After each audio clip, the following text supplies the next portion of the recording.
Thinking and stopping thinking. Isn't that what spiritual seekers want? Is that what you want?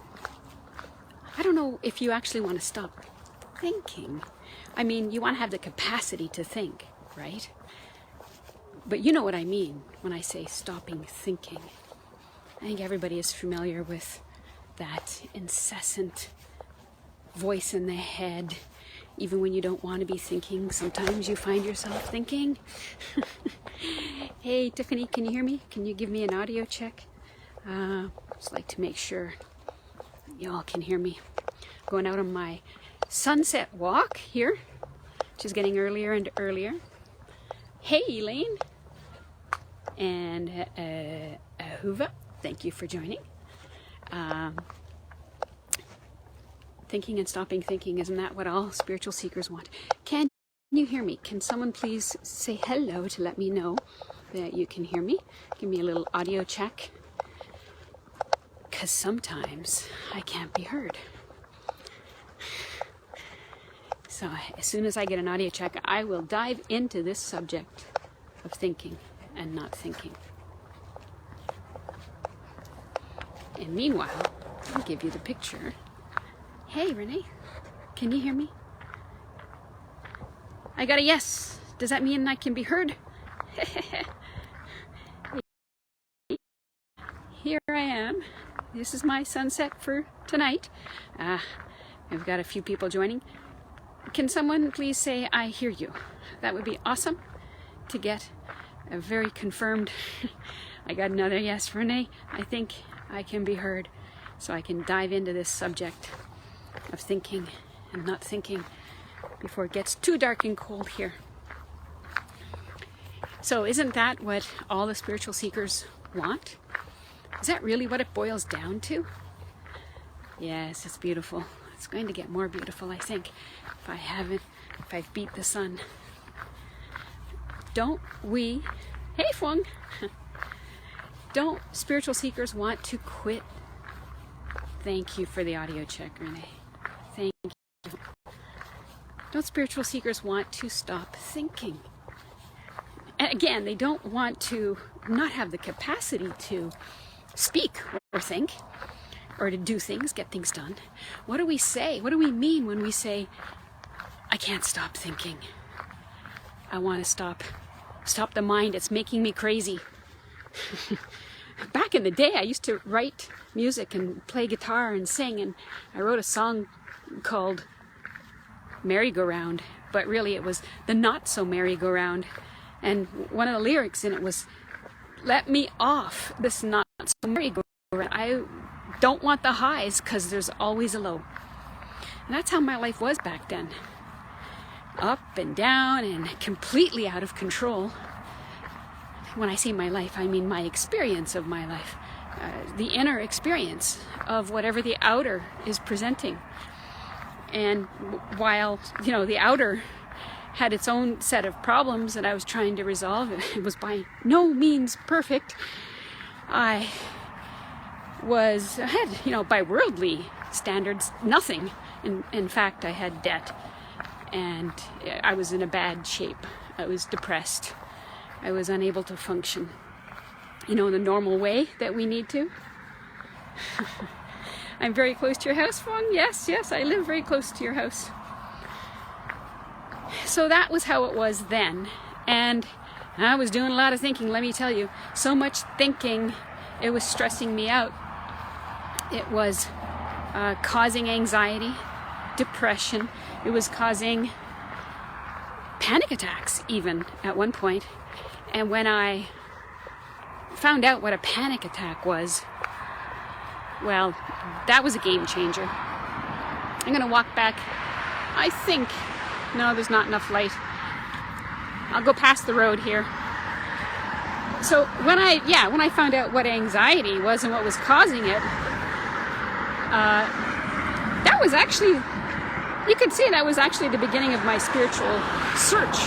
Spiritual usually means looking for inner answers to outer questions, outer problems.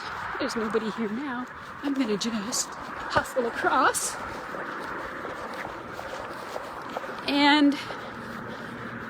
But of course, when I was in that state, I didn't know inner from outer. I thought my inner state of suffering and limitation and problems was the reality, the true, the real. There was no difference between the two. And yeah, it was a tough time. I have to say that life now is nothing like that. And thank God. You know, even though this happened in 2010. What I'm about to share happened in 2010. So I suffered most of my life, not all of it, but most of it, until 2010. It's only 10 years ago, folks. It seems like a long time, but it's not. When you're looking at 54 years. I did not suffer as a child. I had no problem as a child. I don't understand how children are having problems these days.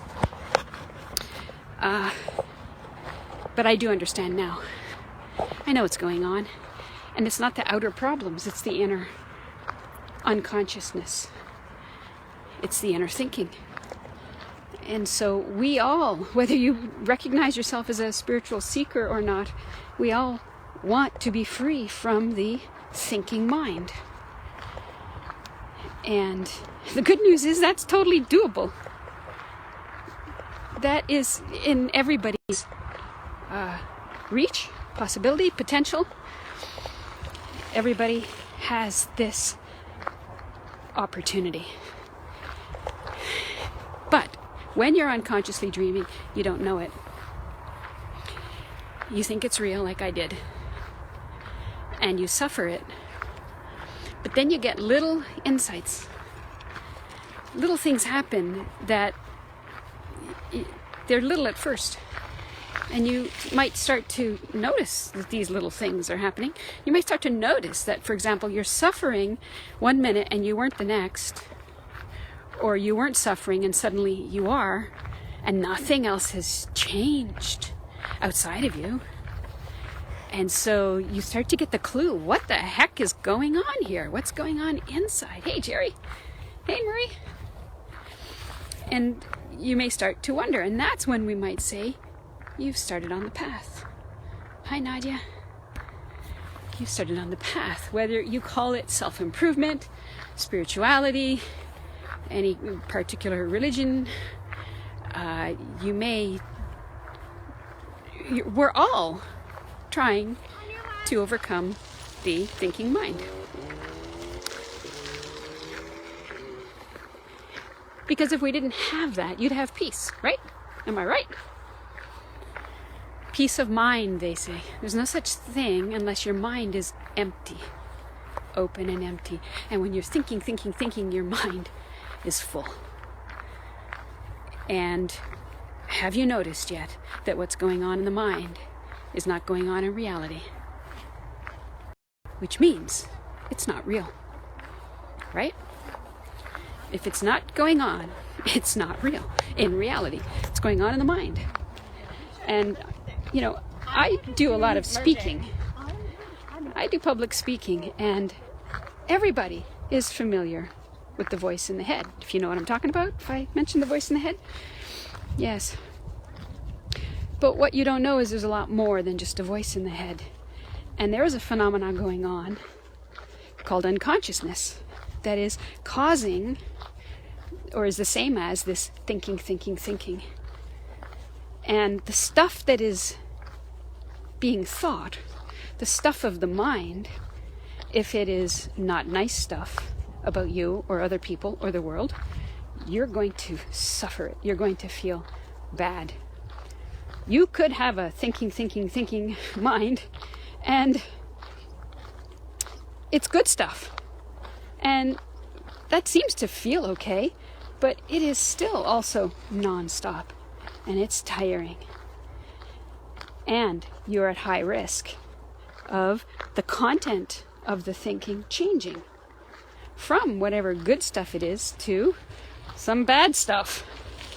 Just like if you're watching a TV program and you're into your program and you're really loving your program, and all of a sudden the channel has changed and now you're watching an ad you don't want to see or hear, and it's far too loud and you're getting annoyed.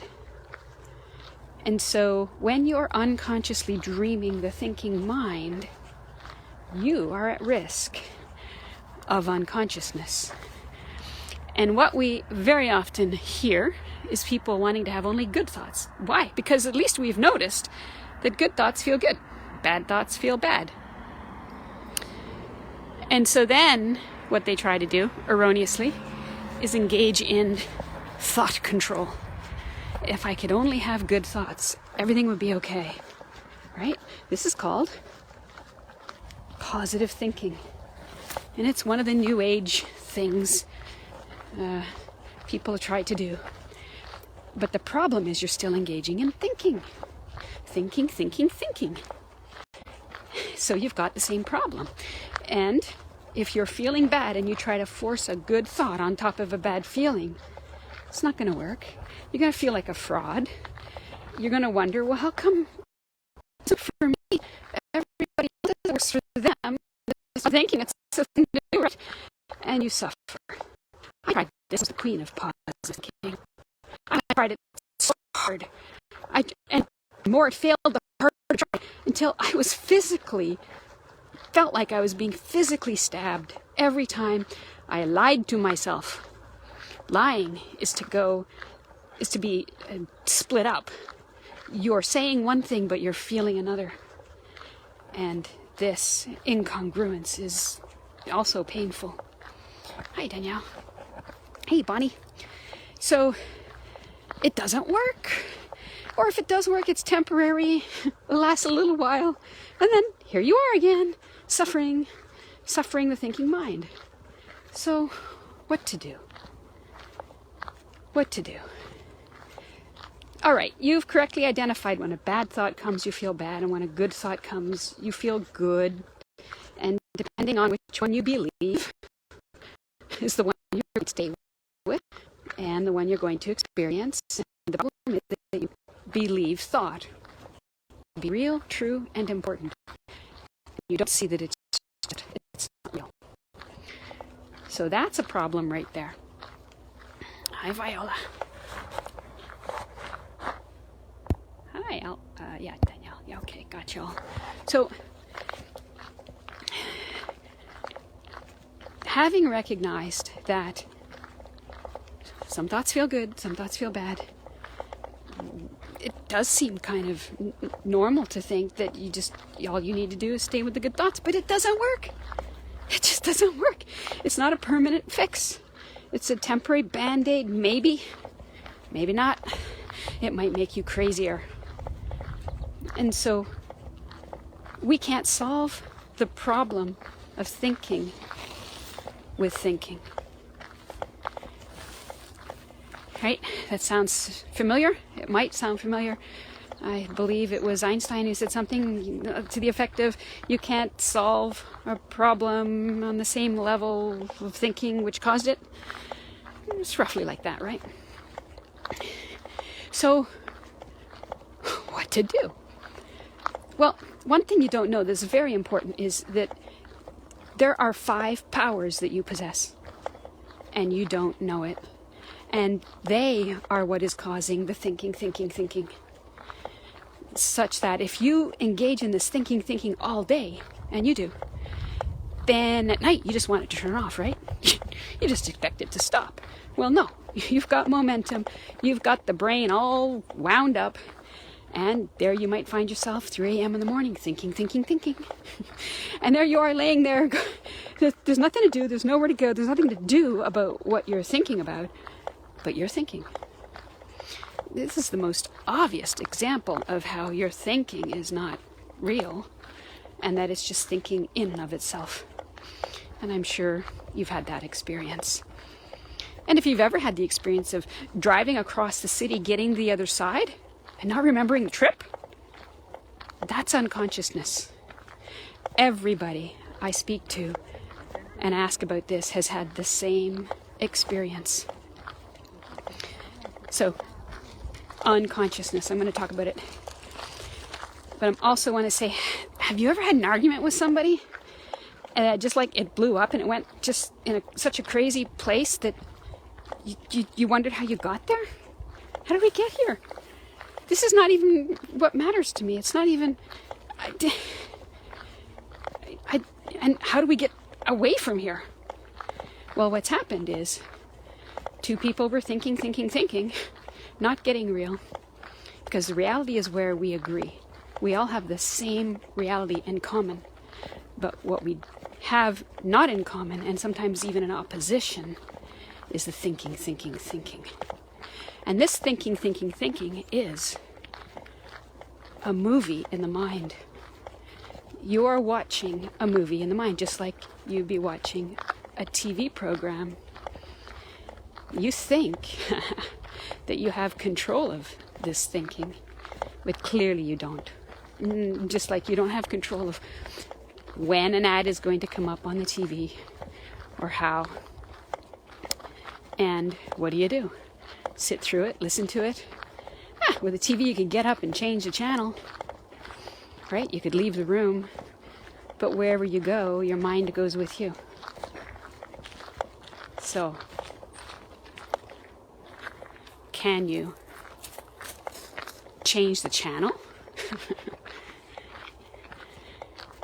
Yes, changing the channel would be the equivalent of changing a thought, right?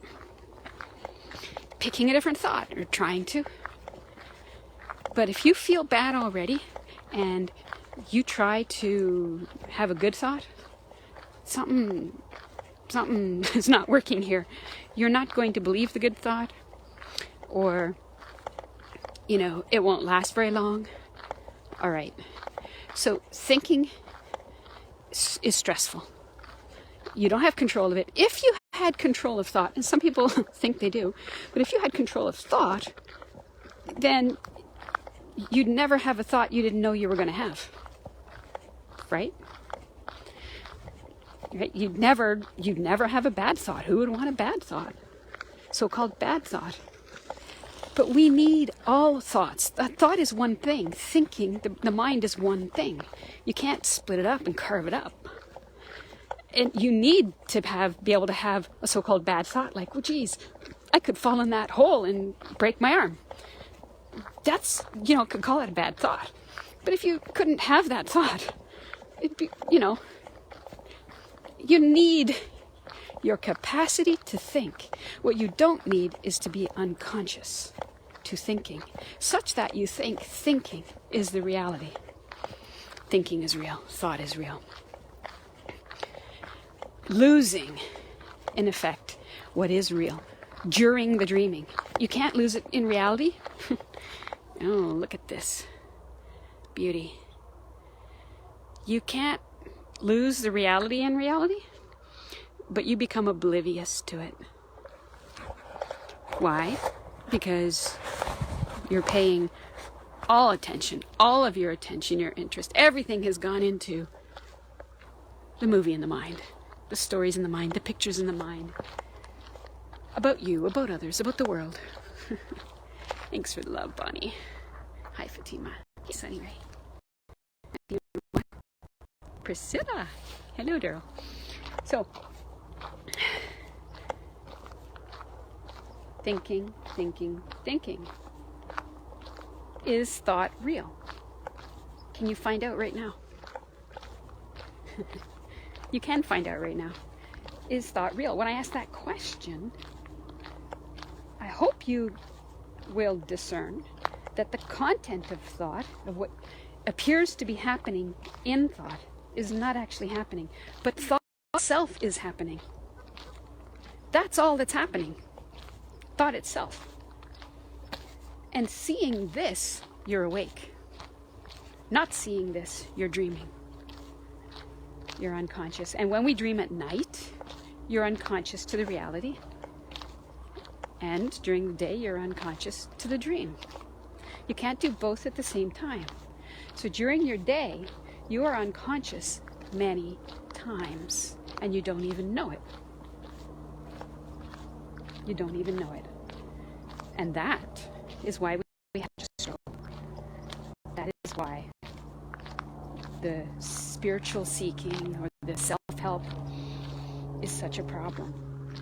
And you know what? I saw a video. I started to watch a video. I couldn't watch all of it. I am going to have to watch it. And I'm going to comment on it. It is a video on, if you've not heard of TED Talks, I really love them normally. And there's someone who did a TED Talk on, this might be why you're depressed or stressed. And I thought, oh, this will be interesting. I started to watch it, and other than the fact that I was busy and needed other things to do, I was appalled at what I heard, because what they were presenting as the cause was the content in the mind, not the thinking itself. The content in the mind. If we believe the content is real and true and is a problem, well, you're stuck. And so, what am I saying? Quit believing the mind. Yes. Can you quit thinking? Yes. Will it come back? Yes. Is the mind coming back a problem? No, if you know the truth of who and what you actually are. So back in 2010, I had we'll call it a radical change in identity, a radical change in conscious perception. I no longer perceived the world as separate from me. I no longer perceive there are others. I see that everything is the same single self, which means I don't confuse the movie in the mind, the character in the mind, for me or other people. And so I no longer suffer the mind. Now, that is the ultimate. Until the ultimate, there's many things you can do, but you have to learn about the 5 powers that you possess in order to continually wake up, to stay awake, to extend the waking state in the waking state, and do that more and more and more until you have insights, until the truth of your identity, of your reality, of yourself, of others and the world, until the existential mystery is revealed to you. And then unconscious dreaming and suffering stops once and for all. You may have heard this described by the term ego death. So, ego's a loaded word. Hey, Sherry. Yeah, you never get to catch me live. You did this time, Priscilla. I'm going to cross the road here in a minute and dive into ego, that loaded word. So, you may have heard the term ego death, and it is really not understood, not grasped in what it means, because it's the strangest thing. It has no real existence, and dies. So that's sort of like seeing a snake in a rope. Have you had that experience? Or a man in a shadow? A man in a shadow, and you're scared out of your mind until you find out the true identity of what you're seeing. And the true identity is not a man. The true identity is a shadow. And your experience changes once and for all. You don't make the mistake again. Oh, there's a man, there's a man. No. Once you know, you know. And it's over. And that's how it is with ego death. Ego means I. It's Latin for I. It means yourself. Well, the spiritual ego is the false self. Hey, Carol. The spiritual ego is the false self. I'll say that again. Because, now, even to talk about the false self is a very strange thing also. Because, are there 2 of you? No. There's only 1 of you. But, you've mistaken yourself for something you're not.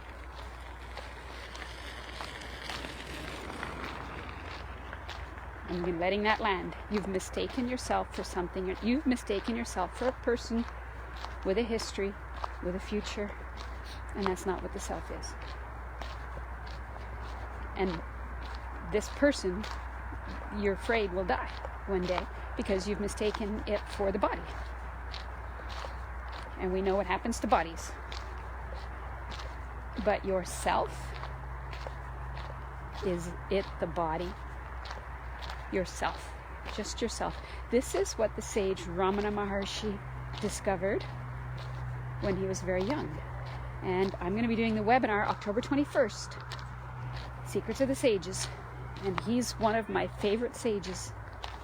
When he was younger, his father died, and he became acquainted with the concept of death, became very afraid of it, and had to find out what it is. And so he mimicked death. And he paid sharp attention, using his powers, though he probably didn't know it. And he discovered, upon asking this question, yes, the body is dead. It gets carried to the burning grounds. But is the body I? That's the most crucial thing. Because if the body is I, well, then you do die. And if the body is not I, well, bit of a different story now, isn't it? And so he discovered directly, not through thinking, because the truth is not in thinking, because thinking is not real. You can never make this discovery with the mind. Like you can never make the discovery whether your stove is hot or not with the mind. You could sit in the other room thinking whether or not the stove is hot, but you won't know until you have the direct experience of the stove. And so that's what I teach, that's what I point to, so that others can have the exact same experience and recognition that happened to me in 2010. And it all starts with discovering what unconsciousness is, what you are, what you're not, and your 5 powers will help you do that. But you have to recognize them. You have them right now. You've had them since this body was born, prior to since this body was born, some of them. And so you may as well take conscious control of them, but first you need to know what they are. I do not tell you them here, and there's a very good reason for that. I'd be cheating you. I'd be ripping you off, because you'll have it as a thought, and the thought and the mind is not real. I want you to have it as the reality. I want you to have an encounter with your powers that you will never forget. It will be mind-blowing. It will open completely new doors. You'll get traction in your efforts to be at peace, to be happy, to be loving. And that's what I want for you. So October 21st, there's going to be 3 webinars. I'm doing them all live. I do them live. I'm there live because I want to see you have this experience. I want to make the impact that it can give you in your life. The link isn't available yet. It's going to be coming soon. Maybe tonight, maybe tomorrow. I'm not sure. But soon. So keep watching. Hey, Debbie. Yes, it's a beautiful sunset, Bonnie. Hi, Kevin. And Nancy. Oh, a few more people snuck in here. Nadine. Didn't see you all. Sorry. You might want to watch. If you found what you caught interesting here, you might want to watch it from the beginning when the replay is up. I'm getting close to crossing the noisy road here. Thought I'd give you the sunset. You can see it better than you can see my face, and it's a lot prettier. And I'll hold this as long as I can. If you have any questions, feel free to type it in. But pretty much that is it. Thinking, thinking, thinking, and how to stop thinking. Oh, I think I missed the opportunity. Yep, to cross the road. So bear with me. I'm going to press the button. So, you have 5 powers. Because you don't know what they are, or how they work, or how you're using them, you're abusing them. And they're abusing this body-mind, making it suffer. Hey, Jerry. Jerry's been around here for a while. She says, great info, I've had some direct hits, bravo. It doesn't matter how many times you've heard it. Sometimes everything doesn't land, and then the next time it does, and that's what matters. So I keep talking. As long as there are people, I'll keep talking.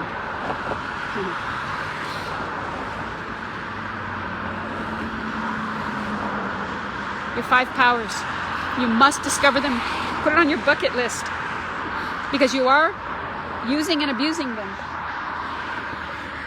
And they cause the unconscious dreaming. And that unconscious dreaming is causing arguments with people that you love. It's what causes our wars. It's what causes our miscommunications. It's what causes arguments. You could be free of it very quickly if you discover and use your powers. Hey Jan. Hey Krista. All right, made it across the road. I'll give you the sunset again. So, I hope, like I said, there's going to be 3 webinars. If you haven't discovered your powers yet, I know some people here have. Please do not let the cat out of the bag, so to speak. Don't ruin it for people. Let them have the experience. It is so much better than having the thought. And that's the way it is with everything, isn't it? Do you want to have the thought of ice cream, or do you want to have the ice cream? Right? Yeah, give me the ice cream. There's a saying in Zen that painted rice cakes don't satisfy. And that says it all right there. Painted rice cakes don't satisfy. What's painted on your mind is not the reality. It will not satisfy. You may have a temporary lift, but it's going to fall back, and only the reality, a true satisfaction.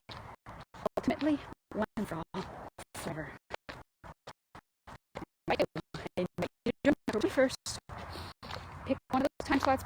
The link's not available yet, but write it down in your calendar. And let's have some fun with our powers. All right. Cold enough? Dark enough? No questions asked?